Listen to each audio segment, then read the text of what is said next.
Hasil pertandingan Bahrain kontra Timnas Indonesia di match ketiga Grup C kualifikasi Piala Dunia 2026. Komentar tidak masuk akal Dragan Talazic usai laga kontra Timnas Indonesia. Resmi tiba di Indonesia dan akan jalani proses naturalisasi. Para supporter Timnas mencari julukan baru untuk Kevin Dykes. Serta beberapa berita Timnas Indonesia hari ini. Selengkapnya hanya di Kickoff Football.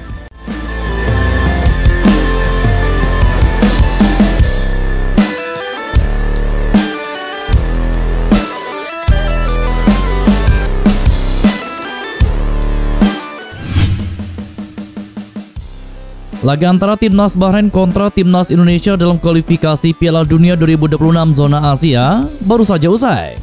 Dalam laga yang berjalan di Bahrain International Stadium itu, kedua negara tampil all-out demi meraih poin sempurna di laga ketiga Grup C kualifikasi Piala Dunia. Bermain sebagai tim tamu, skuad asuhan Sintayong tampil luar biasa dengan bermodalkan 2 kali hasil imbang melawan raksasa Asia, yakni Arab Saudi dan juga Australia. 2 poin pun menjadi modal besar skuad Garuda melawan ke markas The Reds.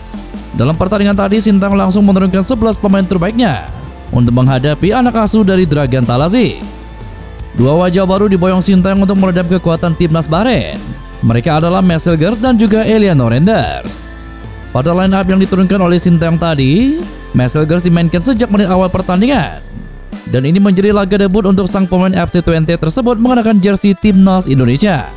Selain itu, di lini depan Sintayong dengan mengejutkan memainkan striker Persebaya Surabaya yakni Malik Rizaldi. Jalannya babak pertama, tim tuan rumah Bahrain langsung tampil menggila sejak menit awal pertandingan.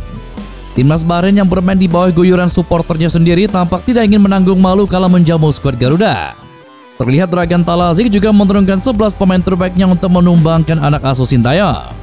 Sementara skuad Garuda juga tidak tampil sendirian, karena ada ribuan supporter Garuda yang memadati Stadion Bahrain International Stadium pada laga tadi. Debut kurang menyenangkan harus diterima Malik Rizaldi saat laga baru berjalan 2 menit, di mana dirinya harus mendapatkan perawatan usai mengalami luka sobek di pelipis mata kirinya karena berbenturan dengan kapten Timnas Bahrain. Namun Malik Rizaldi masih bisa melanjutkan pertandingan. Anak asuh Sintayong digempur dalam 30 menit awal pertandingan. Gawang Martin Paes harus kebobolan lewat tendangan bebas Mohamed Marhum pada menit ke-15. Drama mengelur waktu dengan cara guling-guling di lapangan diperagakan oleh tim tuan rumah usai berhasil unggul atas Timnas Indonesia. Namun akhirnya skuad Garuda berhasil membalas gol penyama kedudukan pada menit ke-45 lewat sontekan Dragner Oratmangun. Pada laga ini Marcel Gerst bermain cukup baik di laga debutnya membela Panji Garuda. Beberapa kali Marcel Gerst berhasil mengamankan area pertahanan skuad Garuda dari gempuran pemain Bahrain. Hingga babak pertama usai, skor imbang 1-1 tidak berubah untuk kedua tim. Hasil pertandingan bisa kalian lihat di thumbnail dan juga di deskripsi dalam video ini. Usai pertandingan tadi, pelatih Timnas Bahrain langsung memberikan komentar mengejutkan ini.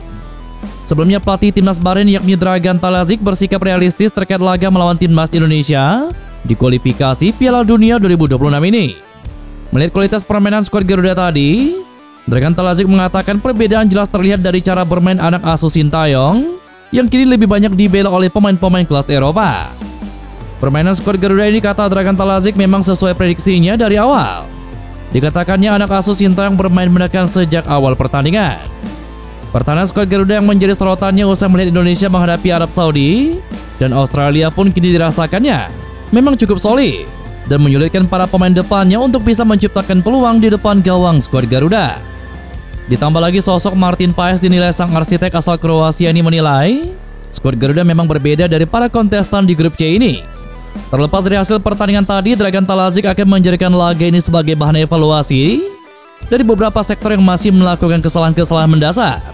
Untuk kelebihan timnya tadi, ia mengatakan ini akan menjadi hal yang bagus dan akan terus ditingkatkan ke depannya, karena laga di depan masih cukup terjal agar bisa membawa anak asuhannya menuju Piala Dunia 2026. Kami layak mendapat hasil ini. Secara semangat tim kami berbeda dengan mereka. Ini terlalu jauh. Melihat tipe permainan ini, kami berimbang. Tetapi itulah sepak bola. Semua hal bisa terjadi. Secara kualitas, mereka kini setara dengan kami. Dan ini memang laga yang sulit. Terlepas dari hasil tadi, saya puas dengan permainan tim kami. Ini akan jadi pelajaran kami menatap laga selanjutnya, kata Dragan Talazic.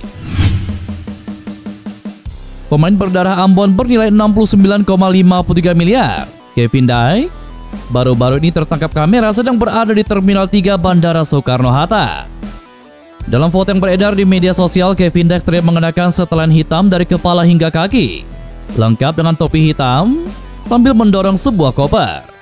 Gembar-gembar rumor Kevin Dykes akan menjalani proses naturalisasi ini mulai mencuat usai FC Copenhagen itu melakukan wawancara dengan media Denmark soal telah dihubungi oleh PSSI. Kevin Dykes mengakui bahwa dirinya sedang berpikir apakah ia akan menerima tawaran dari skuad Garuda setelah agennya dihubungi oleh PSSI. Namun saat berita itu diturunkan, Kevin Dykes akui membela timnas Indonesia bukanlah menjadi impiannya saat ini.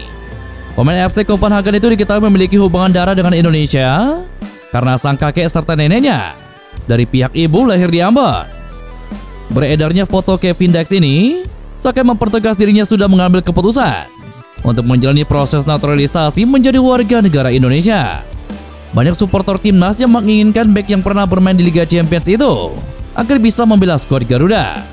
Ketika berita ini viral di media sosial, warganet mulai mencari julukan baru untuk pemain yang diprediksi akan menjadi naturalisasi baru setelah nama Messelgers dan juga Eleanor Renders. Elkan Bagot memberi kabar mengejutkan setelah disingkirkan Sintayong dari timnas Indonesia. Sempat dikabarkan cedera 2 bulan, Elkan Bagot kembali ke lapangan hijau lebih cepat dari perkiraan. Menurut pelatih Blackpool, yakni Steve Bruce, Elkan Bagot kembali berlatih bersama timnya pada pekan ini. Ia diharapkan sudah bisa bermain saat Blackpool FC menghadapi Barnsley di lanjutan Liga 3 Inggris pada Sabtu 19 Oktober mendatang. Laga terakhir Elkan Bagot bersama Blackpool FC tersaji pada tanggal 25 Agustus 2024. Setelah itu bek bertinggi badan 196 cm ini mengalami cedera.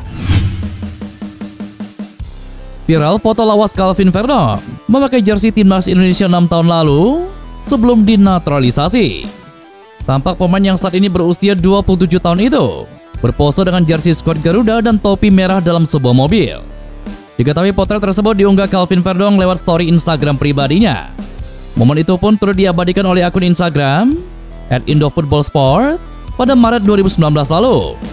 Namun unggahan Calvin tersebut disinyalir reposting setahun sebelumnya, yakni tahun 2018. Di masa itu Calvin Verdong juga masih memperkuat Feyenoord dan berusia sekitar 21 tahun. Postingan tersebut pun kini menjadi momen bersejarah sebelum akhirnya sang pemain telah resmi menjadi warga negara Indonesia. Seperti diketahui, Calvin Verdong telah resmi menjadi warga negara Indonesia pada bulan Juni 2024 lalu.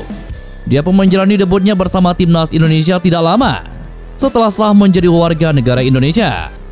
Saat itu pemain berusia 27 tahun tersebut tampil melawan timnas Filipina di babak kedua kualifikasi Piala Dunia 2026 dan beraksi selama 67 menit. Dia kemudian dipercaya bermain penuh dalam 2 laga pertama timnas Indonesia di babak ketiga kualifikasi Piala Dunia 2026.